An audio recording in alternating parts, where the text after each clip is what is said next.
Сегодня мы находимся в самом большом подземном естественном хранилище. Мерзлотник находится в селе Новый Порт. Длина 1200 метров. В нем хранят 300 тонн рыбы. Раньше он вмещал до 1000 тонн и больше. Разработка проекта и руководство строительства мерзлотника были возложены на Густава Юльевича Бекмана, немца по национальности. В Новый Порт он попал в 1942 году, как ссыльно эвакуированный из Ленинграда. Работал рыбаком, а потом уже стал главным инженером. Последние годы жизни провел в Херсоне. Все 60 лет здесь весной и летом хранили выловленную рыбу. Ремонт мы делаем зимой. Штукатурим стены, заменяем полы. Мужчины с улицы заносят снег в короба. Пускают их с помощью транспортера. Затем короба со снегом переносят туда, где работают женщины. Иногда зимой, когда хорошо идет рыба, спускаем ее в мерзлотник. Если не будем лед долбить, полы будут подниматься все выше и выше.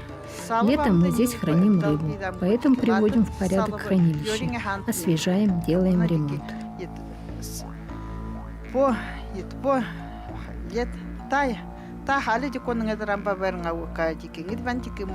Если не будут проводить ремонтные работы, мерзлотник растает. Лед тает, говорит Антонина Патовна. Каждый год здесь проводят ремонт. Женщины и мужчины чистят полы, загрязнившие за летнюю путину. Штукатурим стены, переделываем полы, долбим лед киркой. Необходимо старые полы полностью выдолбить. Затем мы смешиваем снег с водой и равномерно распределяем по полу. Работаем совковой лопатой. Для стен подходит штыковая лопата.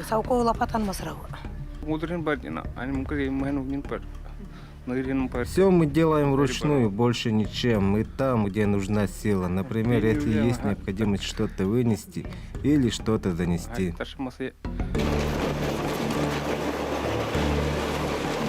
Мужчины делают ту работу, что физически не могут сделать женщины. Стены и потолки в подземном хранилище покрываются инеем. Их обметают веником.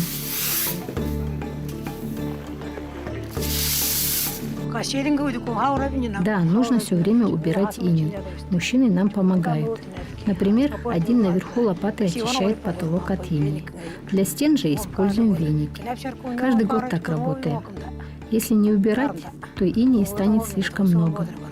Перед тем, как закрыть хранилище, тоже чистим от инея помещений, полностью подметаем. В поселок часто приезжают гости со всей страны и других стран, которые хотят увидеть это сооружение. Поэтому важно поддерживать в хорошем состоянии мерзлотник. Если не прибирать в нем, у него будет неприглядный вид. Всего в цехе заморозки ремонтные работы ведут 7 человек. Тяжелую работу выполняют 4 мужчин. И 2 работницы штукатурят стены. Раньше тут работало больше людей, последние годы меньше. Штат сократили. Оставили только столько, считают нужным для такой работы. Подземный морозильник работает всего несколько месяцев. С апреля по июнь здесь хранят рыбу.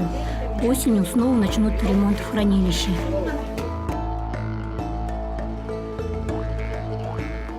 Примерно год тружусь в хранилище. Я здесь недавно. Раньше мне было интересно узнать, как устроен мерзлотник.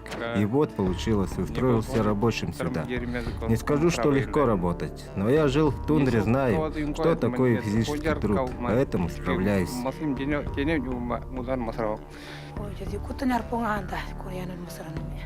Скоро будет 13 лет, как я здесь работаю.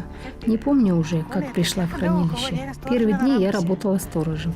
Всего несколько месяцев, 4 или 6. У меня старшая сестра мерзлотники, рабочая была. Собралась на пенсию. Я вместо нее перевелась в рабочие. Сработала с коллегами, все было хорошо. Учили нас всему. Первым делом нас научили, как правильно делать ремонт стен. Вот теперь сами все делаем. Это все мы недавно отремонтировали. А я здесь работаю уже 33-й год, на одном только рыбозаводе. Первое время была простой рабочей, теперь я руковожу цехом заморозки.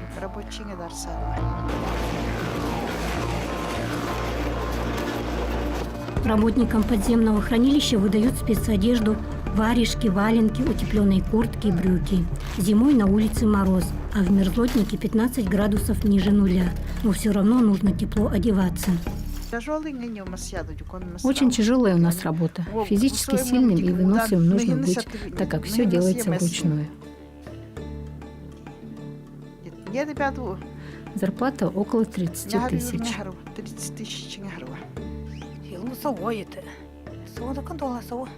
Как мы живем? Да все хорошо. Кажется, что хорошо. Хорошо есть не хотим. Хорошо тем, кто работает. У нас есть жилье, живем в новом доме. Детям своим не хочу такой тяжелой работы. Я им говорю, что учиться надо, и если жить, ничему не научившись, тяжело. Летом и весной замороженную наверху рыбу раскладывают по ящикам, затем спускают в подземное хранилище. В июле упаковывают в мешки. Потом замороженную рыбу отправляют речными судами в Салехард на рыбокомбинат. Самому большому мерзлотнику в мире в этом году исполнилось 60 лет. Его строили репрессированные люди, которых ссылали со всей России, со всего Советского Союза. В память о них жители этого села и гости прикрепляют монетку. Так принято у немцев. И мы сегодня тоже, как бы дань памяти, оставляем о себе монетку.